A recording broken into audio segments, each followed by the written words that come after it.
From our State House studio in Montgomery, I'm Todd Stacy. Welcome to Capitol Journal's Week in Review. And we had about a week's worth of legislating last night in the House and Senate as they met for a marathon of a session day. It was technically 2 session days, as after midnight, lawmakers reconvened for the 27th legislative day, finally finishing up their work a little after 2 in the morning. Legislative leaders were determined to finalize the budgets along with the supplemental spending bills to send them on to the governor's desk. That meant floor action, conference committees to iron out the differences, and final floor votes in both chambers, all of which came with considerable paperwork to follow the changes to the bills. Let's start with the general fund, which the Senate took up Thursday morning. After final passage, here's how that looks. This general fund totals $3 billion, which amounts to record spending. This funds the range of non-education state agencies. There was also a $207 million supplemental spending plan that saw $50 million go to a general fund savings account and $40 million go to paying off debt. There were also notable additions to the final bill. $18 million was restored for the Taylor Hardin Mental Health Center project in Tuscaloosa, which had previously been left out of the Senate version. And then economic development projects originally requested by the governor. $20 million for the Port of Mobile, $5 million for the Mobile Airport project, and $5 million for the Montgomery Whitewater project near Maxwell Air Force Base. State Representative Rex Reynolds, who chairs the House General Fund Committee, explained the final version of the bill on the floor. All 3 line items of the district attorney's funds were fully restored. $27,095,730 on the admin fee, the DA salaries at $9,063,206, and the salaries of the supernumerary at $8.3 million, $65,510. Electric vehicle infrastructure remained at $2 million. City of Madison Park restored at $500,000, $1.7 for workforce development at Huntsville Hospital. The crisis intervention training and the sensory training was reestablished at $900,000. Scenic River Trail $250,000, and then our resource conservation development programs received a $650,000 increase. Let's look at the Education Trust Fund, which includes the range of school spending from pre-K to higher education. It is also a record at $8.8 billion total. That includes $5.1 billion to local K-12 schools, $1.5 billion to colleges and universities, $551 million to the Alabama Community College System, and $534 million to the Alabama State Department of Education. State Representative Danny Garrett, who chairs the House Education Budget Committee, explained the final changes. $8.8 billion education budget, up 6.5% from last year's $8.3 billion. It includes an increase of $6 billion, or 6.4% increase for the K-12. Higher ed increase of $2.23 billion, which is 6.7%. 2% pay raise for all K-12 teachers, community college instructors, support personnel, and certificated personnel, which is $98.5 million. And the support personnel will receive at least $15 an hour in their pay. This will provide for $20 million for fleet renewal for transportation operations, $94.2 million for the Alabama Reading Initiative, an increase of $25 million for the Alabama Math and Science and Technology Initiative to $73 million.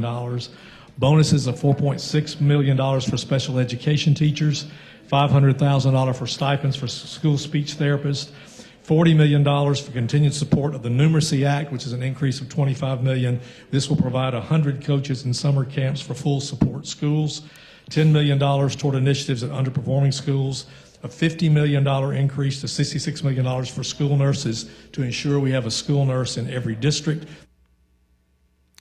Now to the $2.8 billion supplemental education spending bill, which has been the source of some drama this session.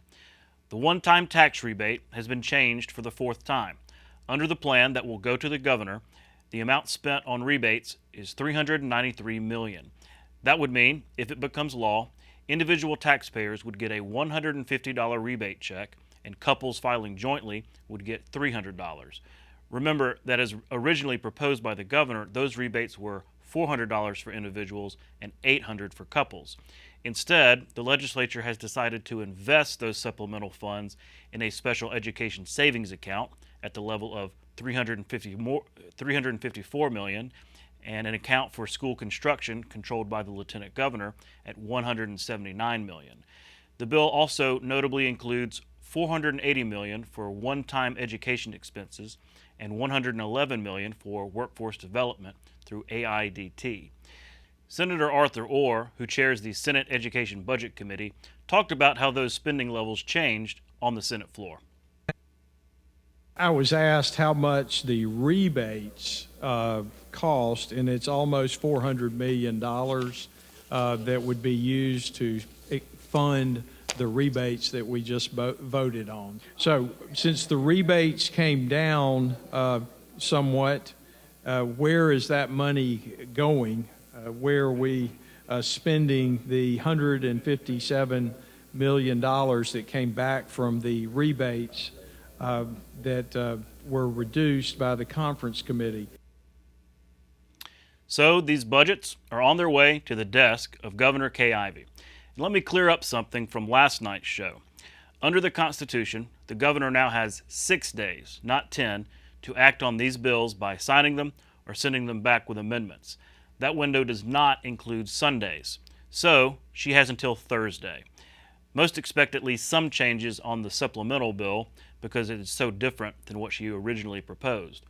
All told, the legislature made more than $15 billion in spending decisions Thursday, an unprecedented amount.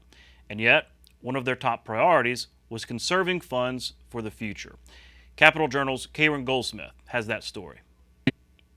The men who chair Alabama's Education Trust Fund and General Fund budget committees had their work cut out for them. I was not able to get everything done out there. I've tried to make it, as the old joke goes, I know I can't make everybody happy. I hope I didn't make everybody mad. Even with those concerns, the Senate General Fund budget chair is especially happy with a batch of projects they funded. For example, one thing that we did that was not previously done was we sent some money to Selma for the tornado damages that were done. We sent them about $700,000. That I know they get federal money, but that's never enough, and they're struggling with matters, and that's way below what their request was. But we're trying to get as much money as we can to those where the needs are right now and urgent. He sums it up like this. When you look at the graphs and where we're headed, we have made huge strides in getting our state infrastructure and our services back to where they need to be to provide those things that people need. That's where we're headed. And I think we're making a lot of progress on this. I'm proud of where Alabama is. I'm proud of the support I've gotten here from my committee. I'm proud of where we're headed as a state financially, and I think we're better than anybody else in the whole nation. For Capitol Journal, I'm Karen Goldsmith. Also this week, the House passed a bill cutting the state sales tax on groceries. House Bill 250 from State Representative Danny Garrett would gradually remove the tax by 1 percentage point each year, provided there's enough growth in the Education Trust Fund to offset the revenue loss. By 2025, the tax would be cut from 4% to 2%. And while there are only 3 days remaining in the session, House Speaker Nathaniel Ledbetter said he expects the bill to make it across the finish line. I think it's pretty well established. I think there is a possibility maybe to tweak it some, but for the most part, of course, if you recognized it in the House, we upped it to a full percent. And I think that was a good move by the body, and so the people of Alabama will see some results pretty quick, and I'm kind of excited about that, to be honest with you, because they deserve it. I mean, the times we've had with inflation, what's going on, I think the timing's good, and certainly I'm glad we're able to do it. I think in the past, conservative budgeting has got us where we're at, and we're thankful for that. So again, there are 3 days left in the session. The legislature is scheduled to reconvene on Wednesday, the 31st, and could adjourn sine die by the end of next week. We'll be right back with tonight's guests. You can watch past episodes of Capitol Journal online at video.aptv.org.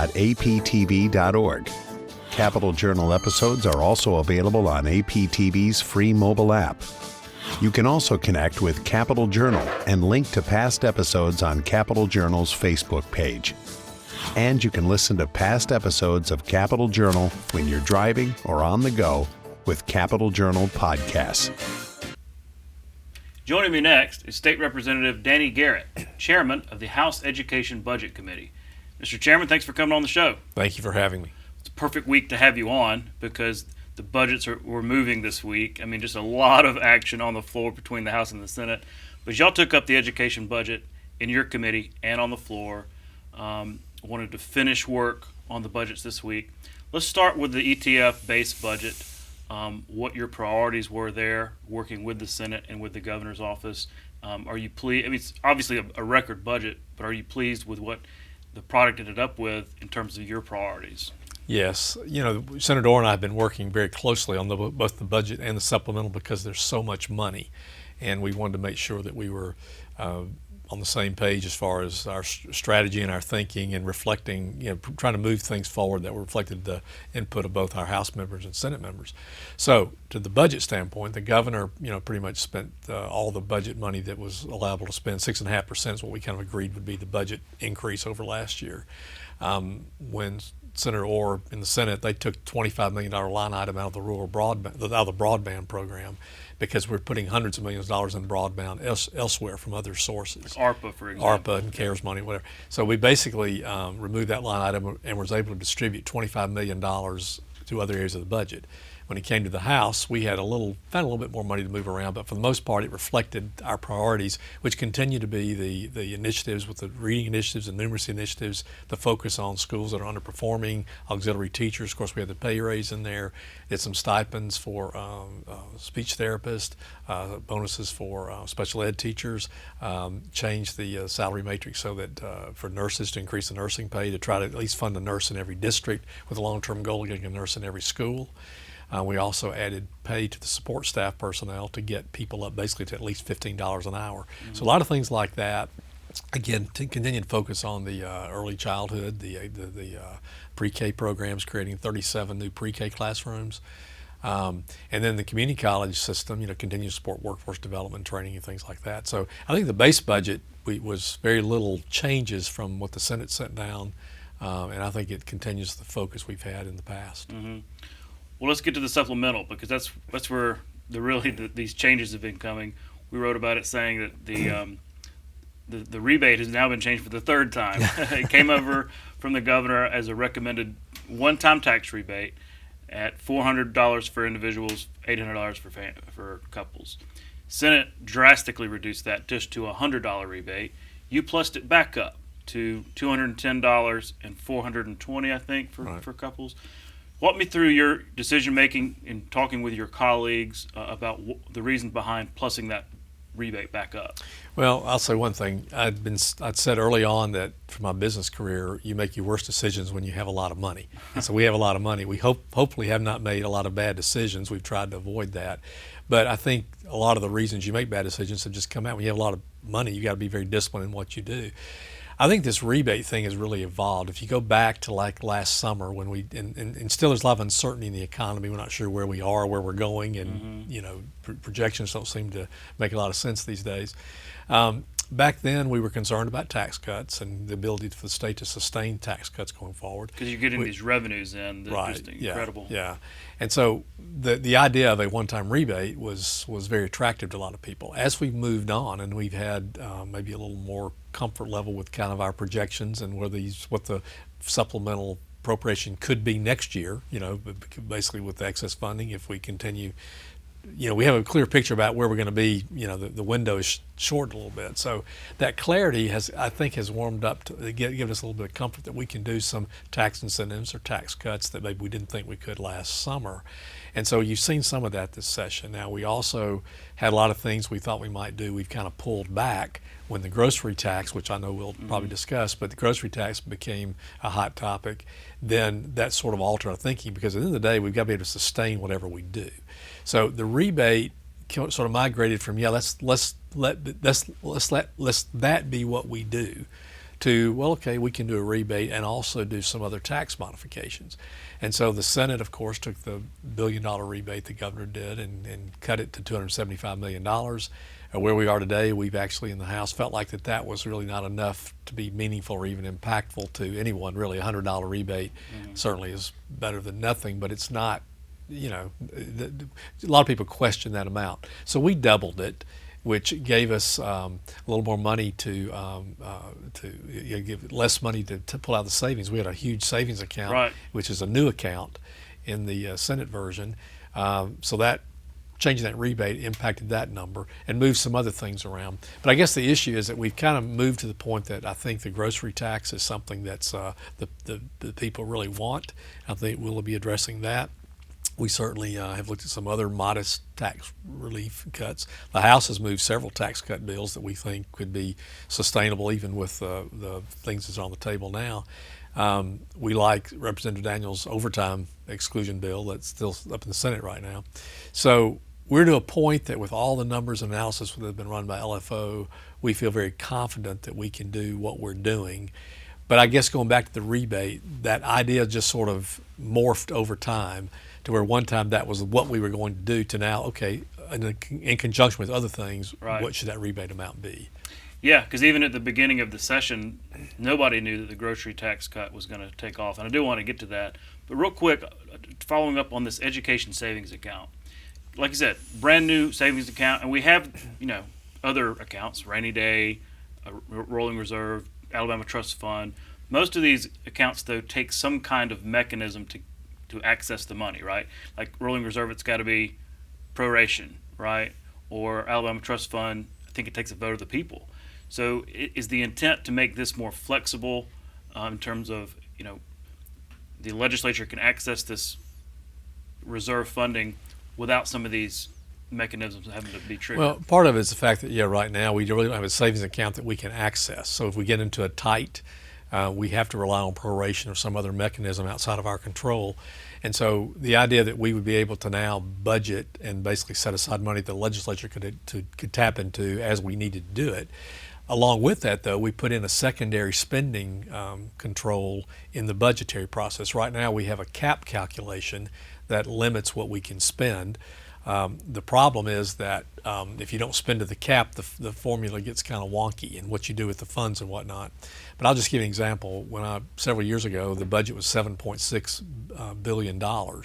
Then the COVID situation hit, all the federal money came in. The cap calculation for the following year was $9 billion. So we could have literally spent $9 billion under that formula. Now to go from 7.6 to 9 billion in 1 year makes no sense, but that was because of the unusual situation that was not really accounted for in the formula for what we had, because you basically did an average calculation and you threw out the low year but kept in the high year. So you had a weird number. And then we were able to make one-time adjustments, which the Act allowed us to do to get to a more reasonable number. And I think that budget grew from 7.6 to 8.2, 8.3. Well, now you come back this year, the cap calculation this year is over $10 billion. Yeah. And you can't do a one-time adjustment for the second time. So we basically said, look, let's continue the cap calculation. Let's modify the formula so we throw out the high and low year to get a better average. But let's also put in another secondary cap, which is, I think, a good fiscally responsible thing to do, is that we will limit our spending growth every year, right? We said this year we would grow at 6.5% max for the budget, whichever is less, the cap or the 6.5% growth over the prior year. We're going to step that down to 105%. So in any year, the most we could grow the budget would be 105% or 5% over the prior year. And that would enable us, if you have any money left over, then it would go into this savings account, which we could access for a variety of reasons, but we would have legislative control, not have to rely on the executive branch to give us the authority to do that. So putting in this additional secondary spending cap does limit our ability to spend money. I don't think that's a bad thing. I think it forces us to be disciplined, but we have a savings account that we can access should we need it. Mm-hmm. But to me, it looks like a good conservative way to grow forward. And so that's sort of, when the Rolling Reserve Act was enacted, I guess that was 2011. I mean, there's been lots of years to learn, because you had to learn by example. Right. It had never been done before, so I get that. Well, let's get to the grocery tax. That's moving, and it had to start in the House because it's a revenue bill. But I want viewers to understand what it is and what it isn't, because this idea has been around for 20 years, and people think, oh, you're cutting the sales tax on groceries. Well, it's not exactly you cut and dry like that. There's a process. Can you kind of walk through your formula and how the tax cut works? Well, constitutionally, the bill needs to start in the House. It actually started in the Senate this time because the Lieutenant Governor really took this up as a cause, and the Senate got behind it. So it's clear that was a priority. And in the House, we had over 100 sponsors, co-sponsors on the House version of the bill. Alabama has the second lowest gross sales tax rate, state sales tax rate in the country. So there are some states that don't have sales tax, about 4 or 5. Colorado has a lower state sales tax rate, but ours is 4%, which is the second lowest of the states that have them. But we do have a high local sales tax rate, which makes our all-in sales tax rate higher than most of the country. So, the idea of us cutting the grocery tax, there's some concerns about that and justification for that from just the pure tax policy standpoint. But it's clearly a priority for our constituents, and it's something we can do. And we are one of the few states that taxes groceries. So there have been several bills that were introduced that had narrow definitions of groceries or wider. The bill that was before that came down from the Senate was basically a SNAP definition, which was a more expanded version of food, and it was a 2-cent reduction, so half of the state sales tax rate over a 4-year period in increments of 0.25% over 4 years. And they would say that you would pause that reduction in any year when the prior year, when the budget didn't grow 2% more higher than the prior year. The education budget, that's where all these taxes go. Right. So what we did in the House is to basically sort of change that. Number one, we took a 1-cent reduction in 2023, and then we'll take another 1-cent reduction in 2025. So we'll take the 2 cents in two 1-cent increments 3 years apart. And we also, rather than looking back, we're going to be looking at the revenue estimates going forward. And if there's not revenue growth of at least 2% in the revenue estimates, we would pause until there's a 2% growth. So when you're looking back, you take your grocery tax that you're implementing next year based upon what happened the prior year. We're doing this kind of like we did the rolling reserve. You're looking at what your spending is going to be based on your revenue estimates going forward. So you're getting to the same point quicker, but we are looking forward as opposed to back as far as that guardrail. So 2 pennies off of the 4, where was it 4? So it's not the full repeal. Was there any conversation about going the full 4% full repeal of the grocery tax, or is that just unsustainable budget-wise? There was conversation. Now, what we're doing with the 2 cents is $300 million to the Education Trust Fund, and we feel like that's what we need to do at this point, given all the other uncertainties. There are also some other bills out there that could affect the ETF, and we don't know where those are going. You look at a lot of the school choice legislation, look at a lot of the tax incentive legislation. We've had the game plan already that increased caps, but you got a lot of other things going on. When you look at all that's on the table, we just have to be measured and disciplined, make sure whatever we do is sustainable. So the 2 cents was, I think, a good start. I think the Lieutenant Governor indicated that it was his desire that one day we would eliminate the entire grocery tax, and that's probably where we're headed. We did put a provision in that would limit the ability of a local city or county from basically picking up whatever we cut.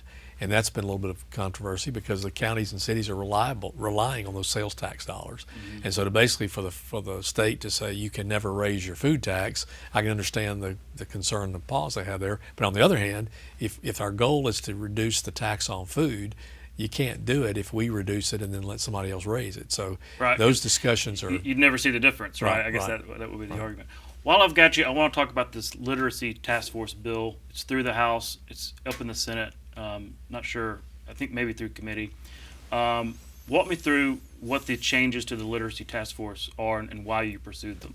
Yeah, so this was really all about the structure and accountability. It really had nothing to do with their mission or really the work they're beginning to do. They're fairly new in their implementation of what they're doing.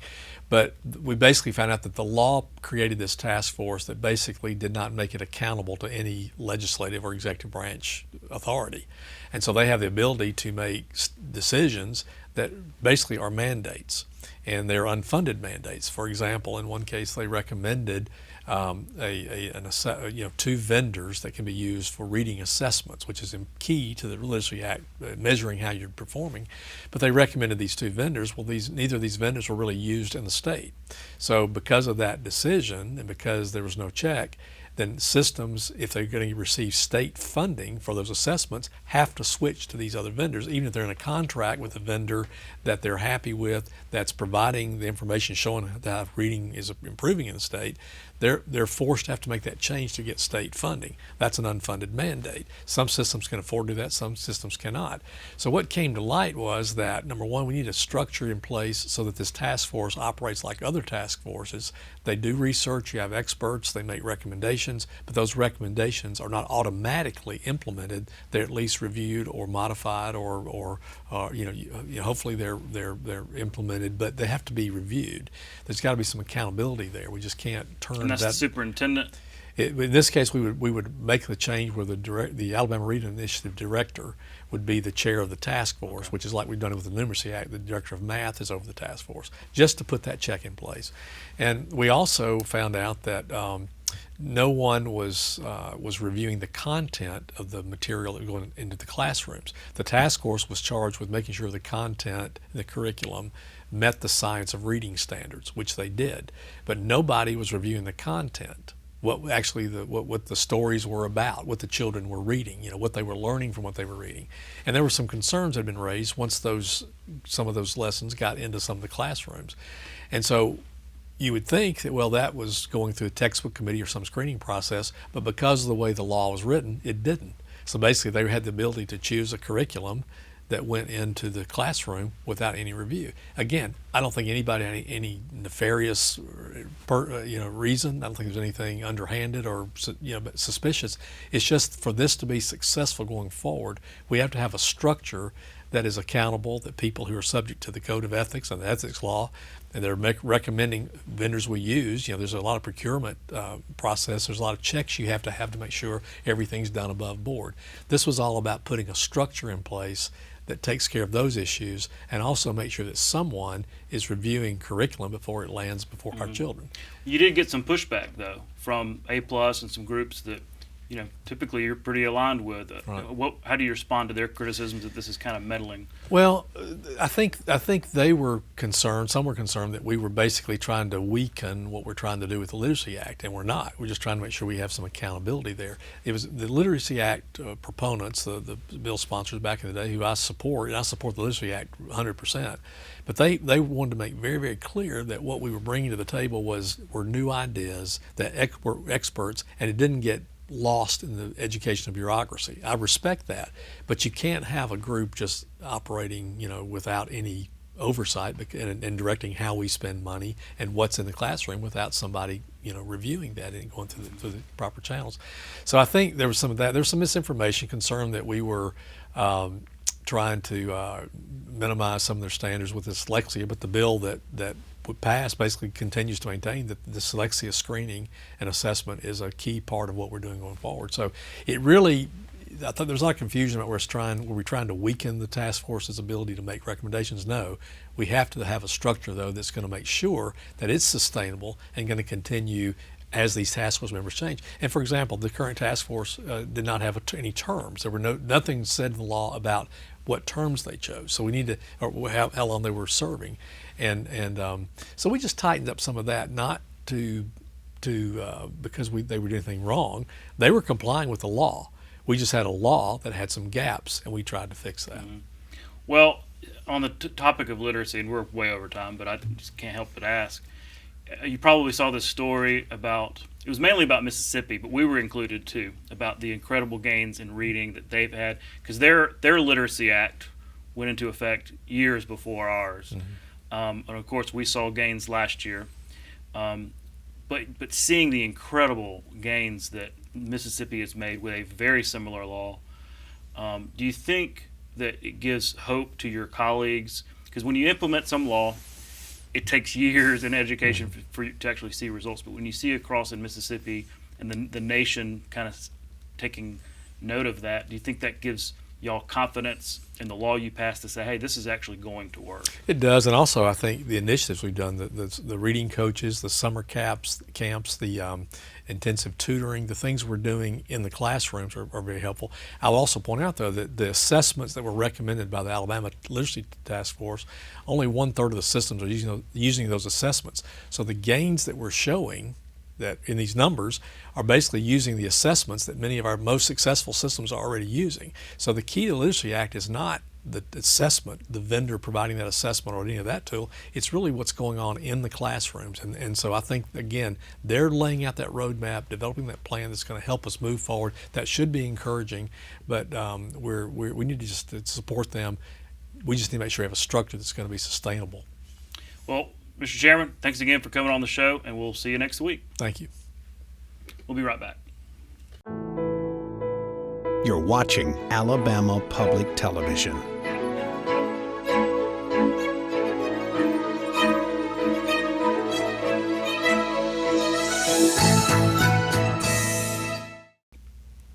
Joining me next is State Representative Chris England from Tuscaloosa.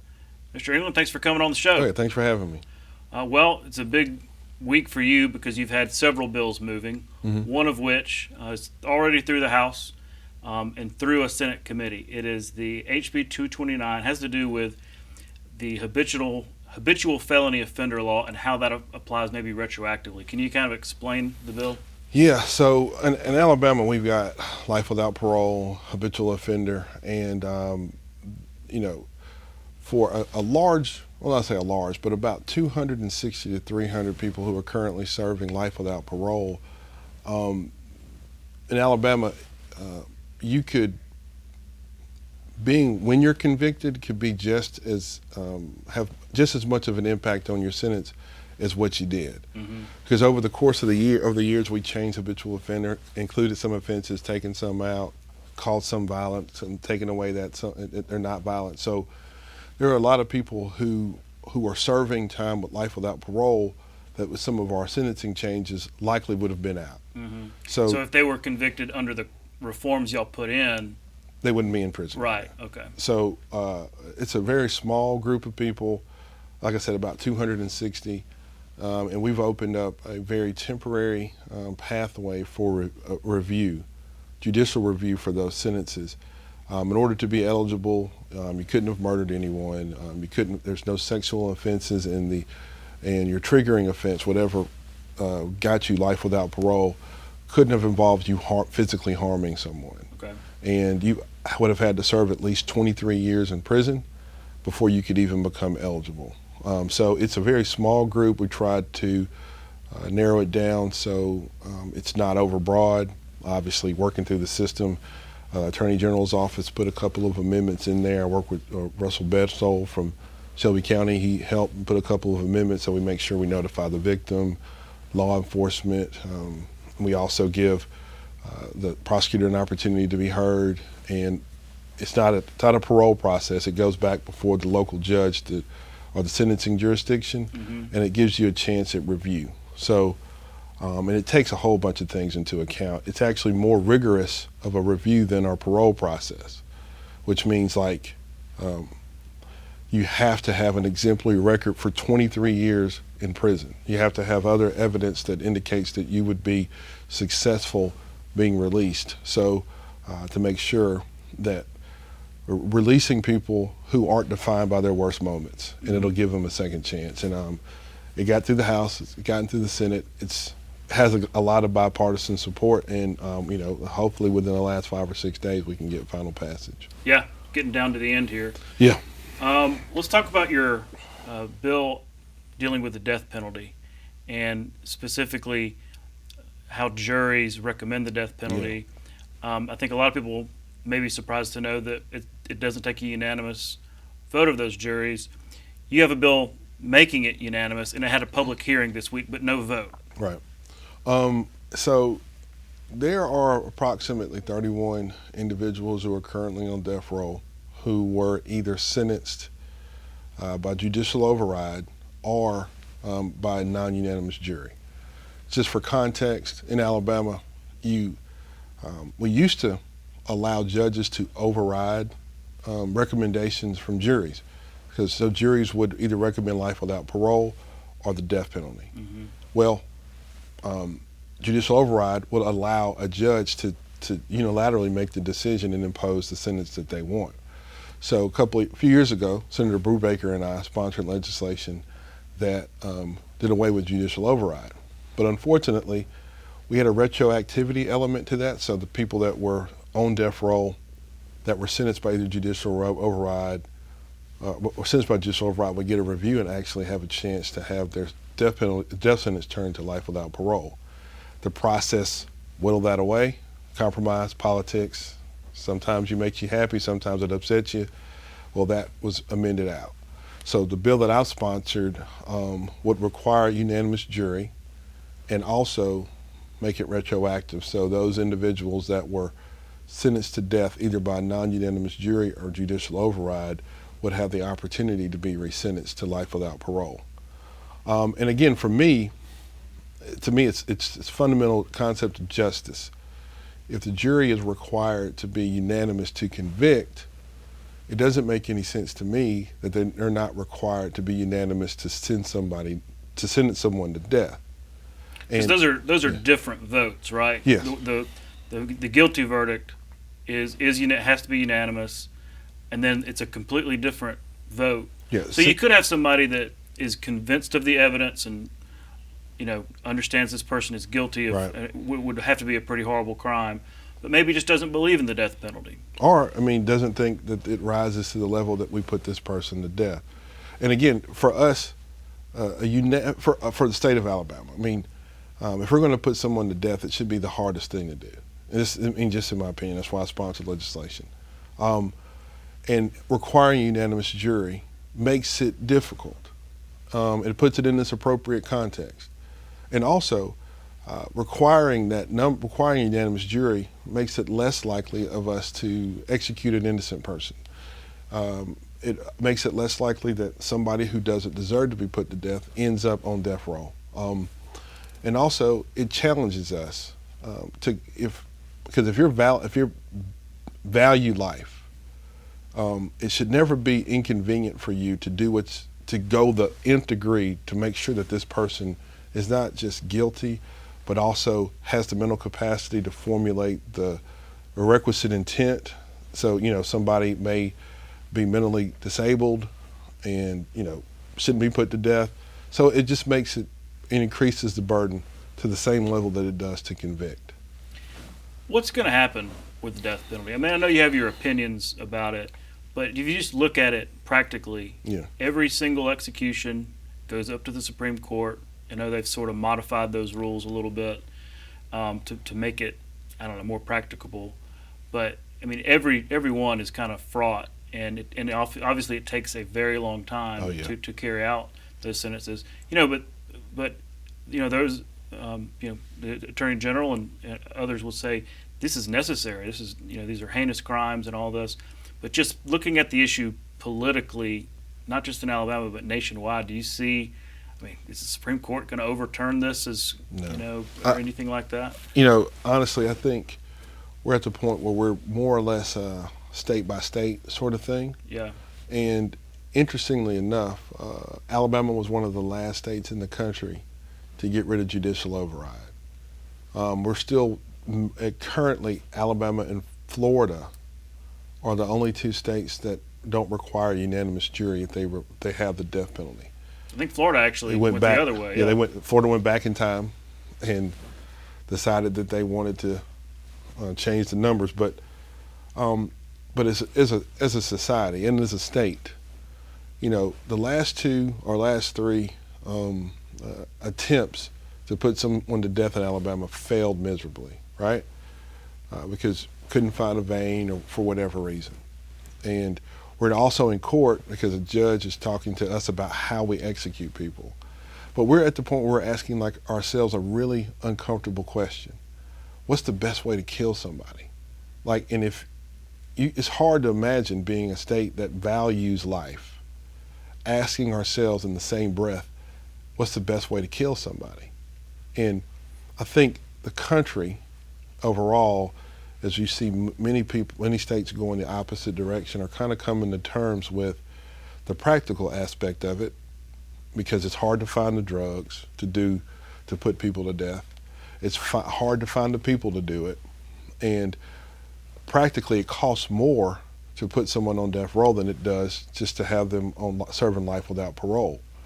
So many people are going the opposite direction, and I, for what it's worth, even here in Alabama, an extremely conservative state, took a moratorium, so to speak, to kind of self-analyze our process. Now, I don't know the merits of that. The report hasn't been released, but at the very least, looking back on it, even we took a pause.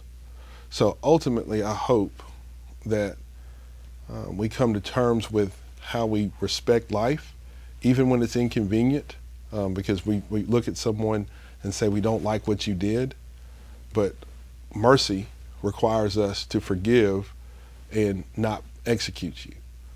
And I hope, and eventually, I think, for me, I hope we continue moving that direction. And even with my bill, with a unanimous jury, it kind of pushes it toward that direction. So while you can still support the death penalty, you can also put it in its appropriate perspective and make it as hard as possible to do. You've got a tough role because you advance these bills that we've talked about and others, right? Yeah. Seeking, from your perspective, justice and like you said, mercy and more practical sort of criminal justice statutes. But they also many times come up against a Republican majority that, if anything, has gotten tougher on crime over the last couple of years. And there's just this. I mean, people sit right there and talk to me about this perception that the crime has risen and that there's more gun violence and things like that. So, how do you go about that? There's plenty of bills out there that are making penalties tougher, making sentences longer, things like that. And yet, you're trying to push back against some of that. Yeah, and it's for several different reasons.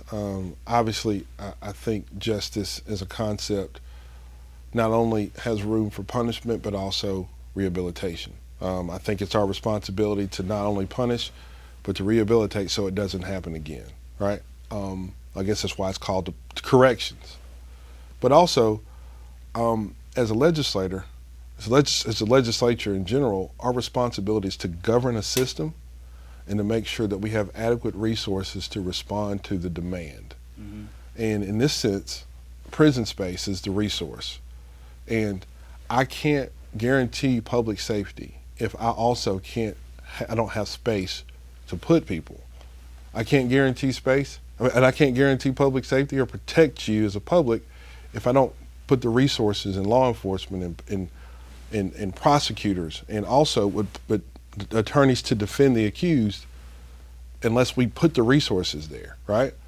So governing a system means I've got to do what's necessary here to make sure that we've got the resources necessary and the system that works so we can provide that space, we can provide those resources, and also having a pardons and parole system that is responsible and it assesses each individual as a specific case to determine if that individual is better served in versus out, or vice versa, versus out or versus in. So we could probably have a whole show with you dedicated to pardons and paroles, but I mean that's the goal. Yeah.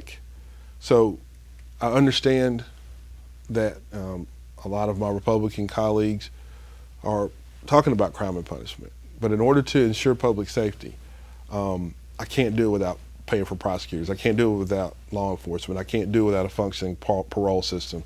I can't do it without, paying for attorneys to represent the accused.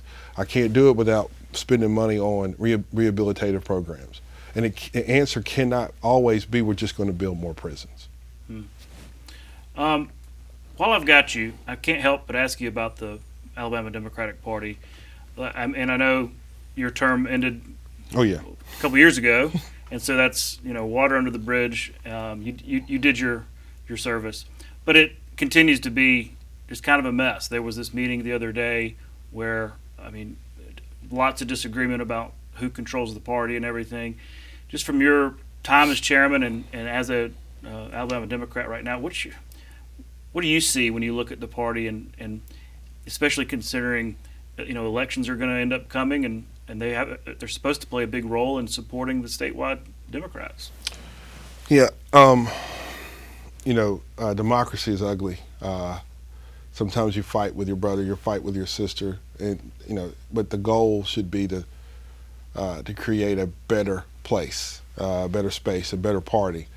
And I just don't see how you can do that without rules in place that respect diversity and equity and inclusion. I know those are bad words here in the state, but for a party's platform who's got a big tent, and we want you to come, that also has to include a caucus for you to have a place at the decision-making table.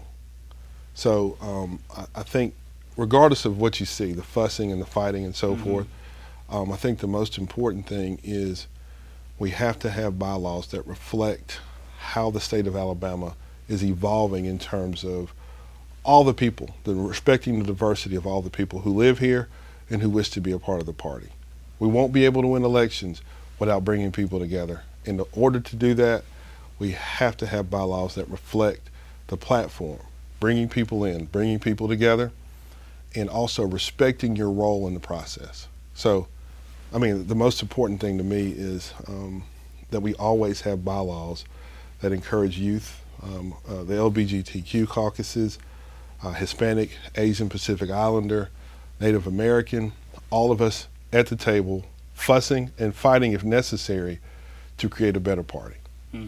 Well, that's an interesting perspective, and I had to ask you about it. Oh, yeah. Even though it's beyond you. Well, we're out of time, but Mr. England, thanks again for coming on the show. Oh, yeah, thank you. We'll be right back.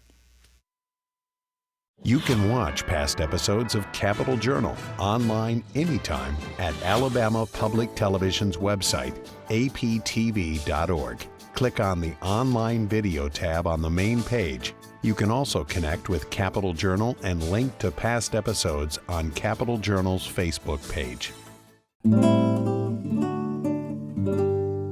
The Alabama Department of Archives and History was founded in 1901, becoming the nation's first publicly funded independent state archives agency. The archives identifies, preserves, and makes accessible records and artifacts of enduring historical value to the state. Thomas Owen founded the agency and served as its first director. He was succeeded by his wife, Marie Bankhead Owen, who headed the archives for 35 years and was the second woman to lead a state agency. Joining me next is Dr. John Valentine, Executive Director of the Dauphin Island Sea Lab. Dr. Valentine, thanks for coming on the show. You're quite welcome. I'm glad to have the opportunity to talk to the citizens of the state of Alabama. Well, you're here in Montgomery in the State House visiting with legislators, sharing the story of the Dauphin Island Sea Lab, and I was hoping you'd share some of that with us, the history of the Sea Lab, the mission, and what's going on right now. So our mission is to provide transformative education, research, and community advice to the state legislature on issues that are related to the wise stewardship of Alabama's remarkable natural resources. And a lot of that revolves around marine. I remember visiting the Sea Lab. I guess that was in the midst of the oil spill, and there was a lot of concern back then, and y'all played a critical role in providing accurate information as it pertained to fish and marine life, oysters, shrimp, all that during the oil spill. That was a pretty confusing time. It was. We were on a 24-hour news cycle, which scientists aren't all that familiar with. And I was told by a public relations person, if it doesn't bleed, it doesn't lead. And so while we were trying to collect data and interpret what we were seeing and whether there was risk to the state's economy on the coast, we had all these articles that were coming out with headlines saying the Gulf is dying. So it was quite an experience for us. And then Governor Riley received a check from BP for about $5 million to start collecting baseline data, because we didn't have a whole lot of ecosystem monitoring that was done during that time. And so we didn't have a clear baseline inventory for what was available before the oil got there. And so Governor Riley picked the C-Lab to lead the effort to try to evaluate and collect that information prior to the expectation that oil was going to reach our coastlines. Mm-hmm. And so we pulled together a study team of about 105 scientists from 18 universities throughout the state of Alabama who participated in this study. We looked at everything from the plankton to the fish to the shrimp, juvenile snapper recruitment, you name it. We looked to see what the situation was prior to the oil. And what we found out was that the resources were pretty resilient and they were pretty remarkable. And just in my case, we were trawling regularly in the weeks leading up to the oil arriving. And the amount of fish that we were collecting was 3 times greater than what we normally got. And that puzzled the stew out of me.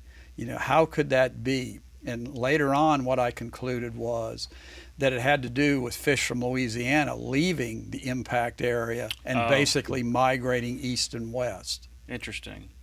Well, I know that there are changes afoot at the C-Lab. The aquarium that everybody's so familiar with is undergoing renovations, but it'll be open soon.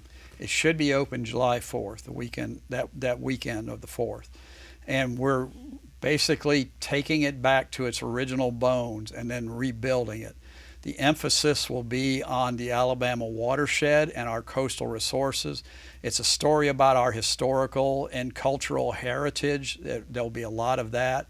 It'll be showcasing work that our scientists have done, and it will be up-to-date science information that'll be presented to the public in an understandable way. Mm-hmm.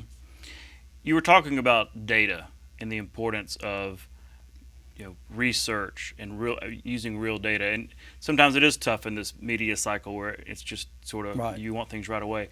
But in your work with universities and your work with state agencies, talk about the importance of having that accurate data when it comes to policies that people, bodies like the legislature and other agencies make regarding marine life, regarding our estuaries. Well, the first thing to realize is it's not unusual to realize you don't know what you don't know. And so collecting the data so you can tease apart fact from fiction is really what we're about. And we provide that data and our interpretation of that data to state policy managers. Amy Hunter down in Mobile, the Coastal Zone Programmer. We talked to Chris Blankenship in Conservation. We have under our administrative umbrella the Mobile Bay National Estuary Program that translates data into policy, watershed management plans. All this is intended to simply ensure the quality of life for the citizens of the state of Alabama. We've got one of the most remarkable biologically diverse ecosystems in the world. I think folks don't realize just that estuary in Mobile Bay, it's incredible. Right, and there's a lot of interest in the Delta, of course, and the father of biological diversity was a guy named Ed Wilson, or E.O. Wilson. He went to the University of Alabama, later went to Harvard. And because of him, we focused on the Mobile Tensaw Delta. Ben Raines, a former author in Mobile Press Register, wrote a remarkable book about Alabama's Amazon, and that's what he's characterizing the Mobile Tensaw Delta. It's a remarkable place. Yeah. Well, I know that the C-Lab is a huge destination for students, right? But it doesn't have to be during the school year. It's during the summer, a lot of visitors. Right. Tell folks how that they can maybe find you online, find ways to come and visit, and things that students and people can experience down at the C-Lab. Sure. Well, there's a couple of parts to this. One is the K-12 program. That's called Discovery Hall. And over the course of 3 to 4 years, we serve the students of all 67 counties in the state of Alabama with K through 12 programs, hands-on experience. They facilitate their introduction to the resources of the state of Alabama. Right now, we have the undergraduate program going all out. We've got easily 100 or more students who are in residence on the campus right now taking undergraduate classes that fit their degree requirements at their home institutions. Of the 22 member schools that we have within our consortium, we have students from 17 of those schools that are come down. We have kids from Athens, Huntsville, North Alabama, you name it. We draw students from throughout the state of Alabama.